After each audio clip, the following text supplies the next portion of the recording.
parole doit être mesurée. J'ai l'avantage d'être président d'une association d'usagers de santé, et donc je vais pouvoir aller un peu plus loin sans être agressif, c'est pas le but, mais montrer que oui, il y a besoin quand même de bouger les choses. Tu as parlé de tests privés, eh bien, je vais en parler aussi de 2 tests privés, et mon but c'est pas de faire la publicité de 2 tests, c'est de dire qu'on a des tests disponibles aujourd'hui, qui malheureusement ne sont pas disponibles sous le prétexte du privé, mais bon, c'est à l'État de faire en sorte que ce soit disponible pour tous, de façon remboursée.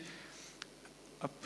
Et donc, tu as dit, effectivement, hein, dans la pratique, et ça, c'est quand même au monde, le seul pays au monde qui fait cela, dans le cancer du poumon. Je sais que des personnes comme Fabrice Barlési, qui était venu, le professeur Barlési, qui était venu l'an dernier au colloque, l'avait dit, on est le seul pays au monde qui fait ce type d'analyse génomique dans les cancers du poumon, qui permettent vraiment de beaucoup mieux cibler les traitements pour comprendre. Hein, ici, cette mutation qui est peu fréquente, si vous donnez le crizotinib, qui est un médicament, à tout le monde, eh ben c'est 2-3% de chance que ça marche. Pourquoi? Parce que ça ne marchera que chez ces gens, les gens qui ont une maladie, et ce n'est pas la mutation dans leur corps, c'est la mutation de la maladie. Hein, on parle de mutation de la maladie. Eh bien, c'est 3% des cas. Donc si vous donnez ce médicament à tout le monde, c'est une erreur. Si vous donnez chez ceux qui ont cette mutation, c'est formidable, c'est plus de 80% de taux de réponse. Et c'est des médicaments qui ne sont pas anodins, mais qui ont beaucoup moins d'effets secondaires que la chimiothérapie. Voilà. Et c'est aussi une bonne explication de comprendre hein, que les médicaments ou une plante ou n'importe quoi, vous le donnez à tout le monde en disant c'est le médicament miracle. Et ça, ceci nous permet de comprendre que non. C'est bien de donner peut-être, je ne sais pas moi, l'aloe arborescence du Brésil, ça marche. Sur le nombre de gens touchés qui ont un cancer, vous aurez des miracles. Parce que vous aurez peut-être touché la personne qui a. Et si témoigne sur Internet, vu le nombre de millions de gens dans le monde, vous aurez beaucoup de témoignages sur Internet. Mais ne faites pas des généralités. En médecine, on s'en rend compte, on ne peut pas faire des généralités et on va de plus en plus faire aider à choisir les médicaments.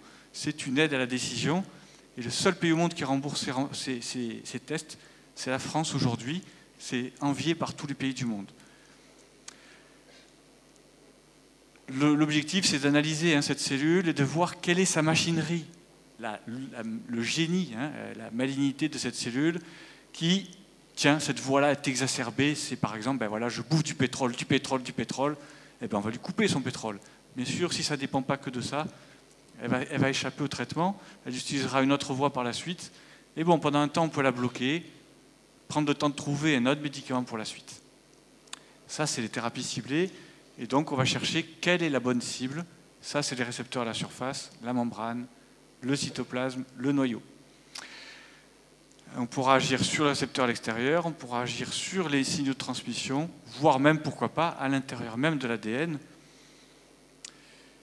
Et donc, 2 exemples en pratique, accessibles dès aujourd'hui, mais malheureusement, et c'est vrai, pas pris en charge par notre système de santé. C'est pour montrer que c'est des tests qui ne sont pas sur la génétique de nos cellules que nous portons depuis la naissance, les cellules somatiques. C'est l'analyse de la génétique de la maladie, puisqu'elle a des mutations. Ce test, il y a des tests qui analysent beaucoup plus que ça, 400 gènes, mais ça ne nous dit pas forcément des informations. C'est bien beau de chercher des mutations, il faut avoir une réponse derrière. C'est l'analyse de 65 gènes intéressant parce qu'aujourd'hui, sur ces 65 gènes, à chaque fois, il y a une réponse possible, une voie thérapeutique proposée, disponible là, en 2015.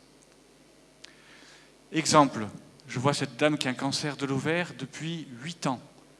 Enfin, depuis 25 ans, hein, mais qui récidive depuis 8 ans, des chimiothérapies, des chimios et des chimios. On a testé les essais thérapeutiques. Elle est éligible à rien parce qu'elle a fait tellement d'années de chimiothérapie qu'elle n'a aucun critère dans aucune étude. On a pourtant envoyé à Paris, à Gustave Roussy, partout on l'a envoyé, à Thonon, à Pompidou.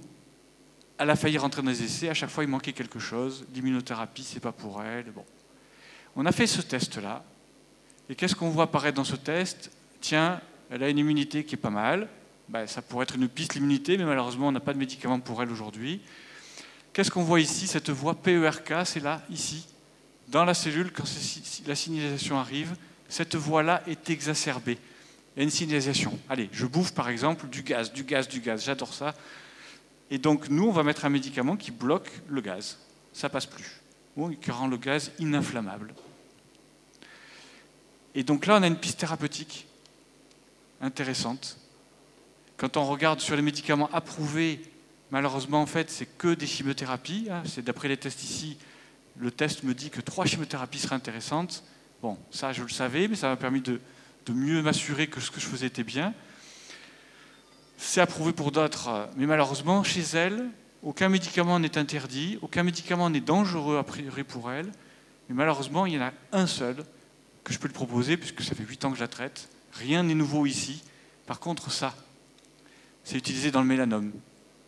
Et malheureusement, la logique de nos institutions, encore aujourd'hui, c'est de raisonner par organe, alors même qu'on vient nous montrer que on s'en fout que ce soit un cancer du sein ou du poumon ou du mélanome, quelle est sa biologie intime, on va traiter en fonction de ça. En sachant qu'il y a des variations, c'est vrai, en fonction de l'endroit où ça se situe dans le corps. Voilà. Et la bonne nouvelle que j'ai eue hier, mais qui n'est pas une assurance encore, c'est que j'ai appelé un laboratoire qui a ce médicament, qui a l'autorisation de mise sur le marché, mais comme le prix n'est pas fixé, ça n'est pas disponible. Et l'assurance maladie va mettre des mois, le plus longtemps possible, pour décider du prix, parce que ce n'est pas eux qui sont malades. Et donc, on s'est retourné vers, ils nous ont renvoyé le laboratoire vers un concurrent, entre guillemets, mais vous voyez qu'ils collaborent en fait entre eux, pour me dire, lui, son médicament, il est moins avancé que nous, il est en autorisation temporaire d'utilisation dans le mélanome. Eh bien, pour l'instant, ça a l'air de marcher. Je vais pouvoir déposer, le laboratoire est d'accord, déposer une demande d'autorisation à l'agence du médicament. Est-ce qu'on peut traiter ma patiente qui a 65 ans, qui vit bien, ça fait 8 ans qu'elle se bat, elle a envie de vivre, et donc je vous demande d'autoriser ce médicament qui est autorisé dans le mélanome. J'ai une preuve que ça peut marcher. Voilà. J'espère qu'ils nous entendront. On a un espoir donc, pour cette dame, donc c'est cette voie-là et un médicament peut-être. Deuxième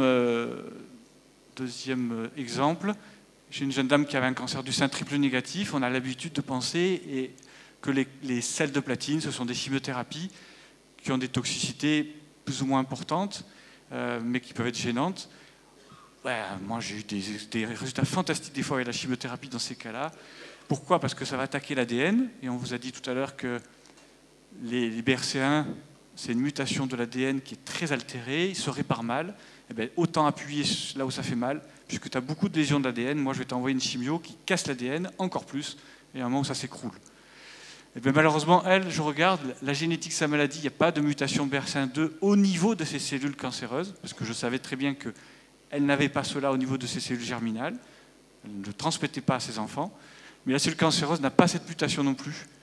Et pire que ça, elle a cette expression de ce gène qui la rend presque inaccessible aux sels de platine. Elle a le matériel pour réparer. La chimio arrive, je la casse en deux. Elle a un seuil de bouclier de protection.